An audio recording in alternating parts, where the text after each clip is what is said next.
Hey GeoData, we are continuing investigation 2 and we are doing lessons 3 and 4 today.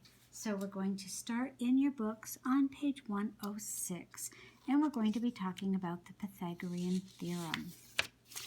So at the top of page 106 there is a problem about a contractor, a builder, who's making a shed, and it's supposed to be rectangular, 16 by 30. That means it's supposed to have right angles in all the corners. And he starts setting up the boards that form the shape of the floor, and before he nails everything together, he wants to make sure that he actually has 90-degree angles. So he measures everything, and he's got 30-foot board along the length. He's got a 16-foot board along each of the sides. So this is also 16 feet on this side. And then to check, he measures diagonally from one end of the 30-foot board to the other end of the 16-foot board, and it's 35 feet. How can he use those numbers to figure out whether he actually has right angles or not? Well, you guys, right triangles and the Pythagorean Theorem. Here we go. Here's a triangle. Okay. He is hoping this is a 90-degree angle. Well, if that is a 90-degree angle, our friend Mr. Pythagoras says that a squared plus b squared must equal c squared. If it is a 90-degree angle on a right triangle, this will be true every time. If this is not true, it is not a right triangle. So, here's an important tip, you guys. The hypotenuse, which is that diagonal side, is always the longest side, okay? So if you've got three numbers and they form a triangle, the hypotenuse is always the longest one. So 35 is the C. And the legs are 16 and 30. And this is what we need to check. Does 16 squared plus 30 squared equal 35 squared? If it does, he's got a right triangle and he's good to go. Well, 16 squared is 256. 30 squared is 900. 35 squared is 1,225. So the question is, does that add up? And 256 plus 900 is 1156. It is not 1225. So what does that mean?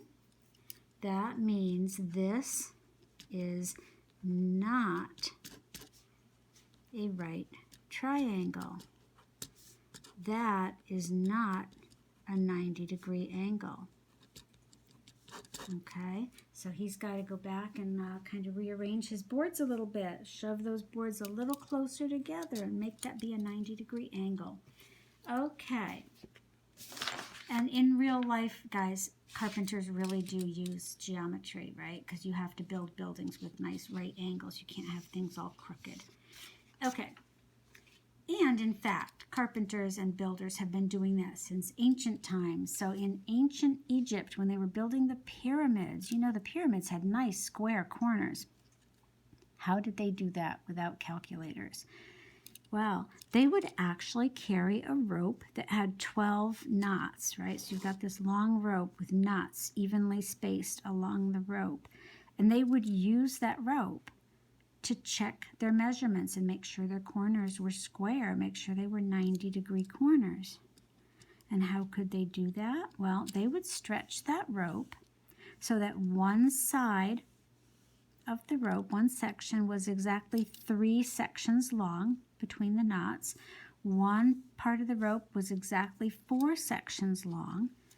And that means if there's 12 sections, the other section would be exactly 5 sections long. Okay? Because the cool thing, you guys, is that the two legs, which are 3 and 4, 3 squared plus 4 squared, equals 5 squared. 9 and 16 equals 25. Okay? And they knew that, and they knew about the Pythagorean Theorem, whether they called it that or not. But they knew that those two sides squared and added would equal that squared, meant they had a nice right angle. So the numbers 3, 4, 5, which are pretty easy to remember, that's called a Pythagorean triple. That's a set of three numbers that fit the Pythagorean theorem. There's more. There's not just that set of numbers. There's lots of Pythagorean triples, but they get into some pretty large numbers that are hard to remember. 3, 4, 5 is super quick to remember. So you might find a question where they ask you, is this a Pythagorean triple? And this is all you need to do. I'm just going to do the first one for you. 7, 24, 25. Is that a Pythagorean triple? You look at the numbers and say, which one is the largest one? 25 is the largest one, so that's my C.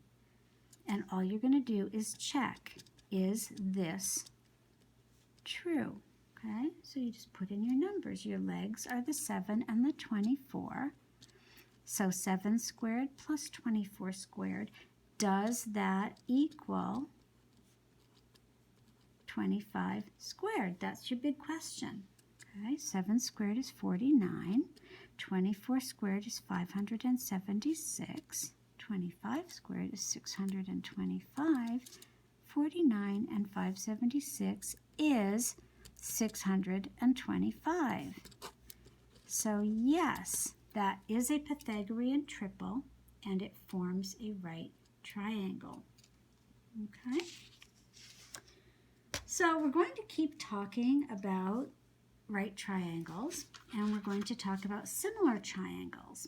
So as we're going on to page 113 now, and as a little warm-up, think about this. You know how when you're outside on a sunny day and the sun shines down and you form a shadow on the ground, right? And it's supposed to be like you along the ground. But as the sun gets lower and lower at the end of the day, you know how your shadow gets longer and longer? So it's forming a triangle, basically. So here's James, okay? And he's standing on the sidewalk here, okay? And here's the sun up in the sky. And when the sun shines down on James, it's going to form a shadow along the ground, right? Well, look at what we have here, folks. This is basically a right triangle. James is standing straight up, forming a right angle with the ground. The shadow is on the ground. And if you were to draw a line from the top of James's head to the end of his shadow where it's the top of his head, that would be the hypotenuse, and it forms a right triangle. Okay? So we're going to use ideas like that in some of the problems we're going to do now. So let's go on to page 118. And what we're talking about in this chapter, in this section, is how do you measure something that's too tall to measure, or too wide to measure, or too impossible to measure? Well, what we do is we measure things that we can measure, that are easier to measure, that we can reach, and we use similar triangles. Okay, so on this page, we are going to talk about something called the mirror method. Okay, and this is page 116 in your book. And we have here a lady at the park standing next to an incredibly tall tree. We have no idea how tall that tree is, but we want to know. We'll call it X. Okay? So this is how the mirror method works. If you have a little mirror and you put it on the ground so that when you look into the mirror, what you see reflected is the top of the tree, you can use that to figure out how tall the tree is. As long as you know how tall you are and you can measure on the ground, you've got it. Because look at what happens. When you look in the mirror and then you look up to the top of the tree, these angles are congruent. The angle that you look into the mirror is the same angle that your sight bounces out of the mirror. So those are the same angle measurement. The person and the tree are both at 90-degree angles, vertical, perpendicular to the ground. So you have two triangles with two pairs of congruent angles.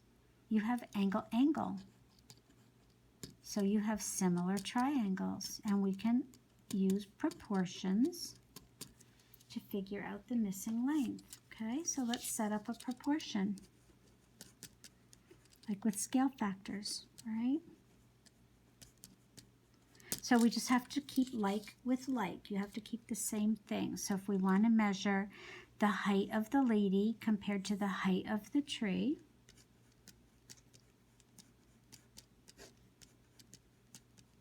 okay, height to height, okay, lady to tree,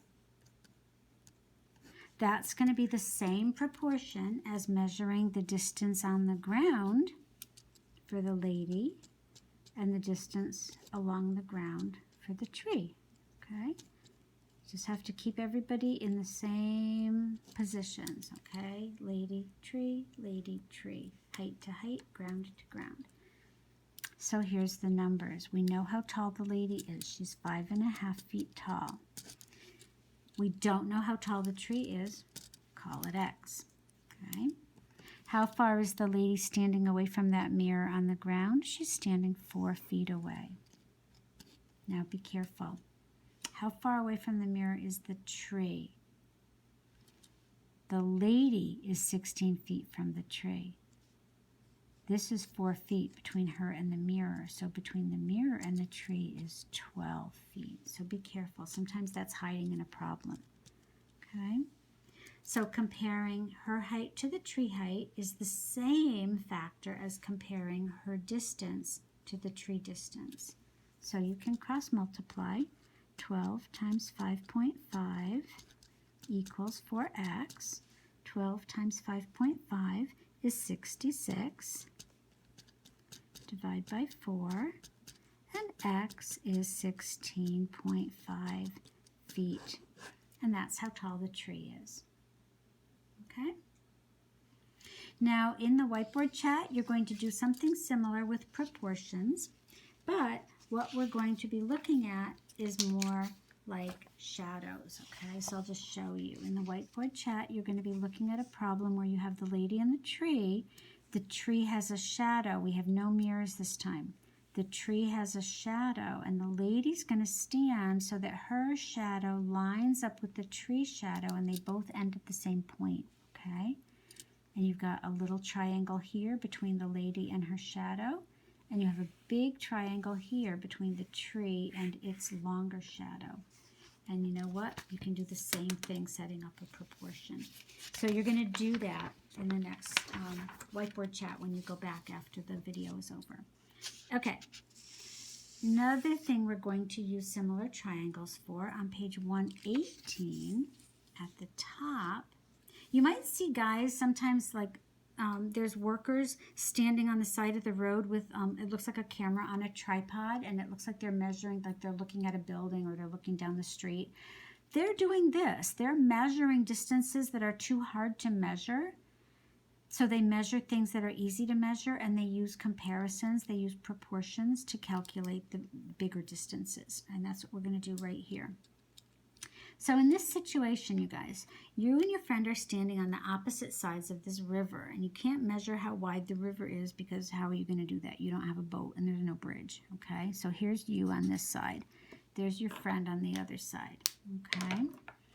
And you're both standing 5 feet back from the edge of the river because you don't want to fall in, okay? So you're being safe. And you don't know how far across the river is, but you want to figure it out. So here's the deal. You and your friend are looking straight across the river, and you're going to say, okay, I'm going to move 12 feet to my right, okay? And friend, you are going to move to your left until when I look where you've moved to, I look right at the edge of the river and then at you, okay? Right where I was standing down to where you are. And when your friend moves, it turns out they move exactly 50 feet, and that's where you say stop. You're lined up perfectly. Okay? So look what you have here. Okay? Your friend, from where they stood to where they moved, across the river forms a triangle. You, from where you stood to where you moved to the edge of the river, you form a triangle. Okay. Both triangles have a right angle. Right there. Both triangles, if you remember my favorite pair, angle pair, when you've got two lines that crisscross like that, you have vertical angles, and vertical angles are always the same measure. They're always congruent. Okay, so we have vertical angle pair. So we know those are congruent, right? Congruent symbol. We also have two 90-degree angles, so we know that pair is congruent.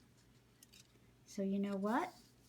We have similar triangles because of angle, angle, right? All you need is two pairs of congruent angles and you have similar triangles. So there we are.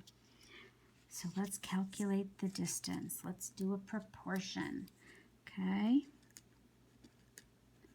So here's our proportion. We're going to compare short leg to short leg equals long leg to long leg. Okay, so your short leg is 5, your long leg is 12. So you are 5 and 12. And your friend, short leg, is the distance we don't know. And the long leg is 50. So x and 50.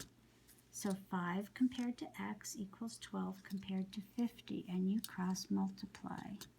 5 times 50 equals 12x.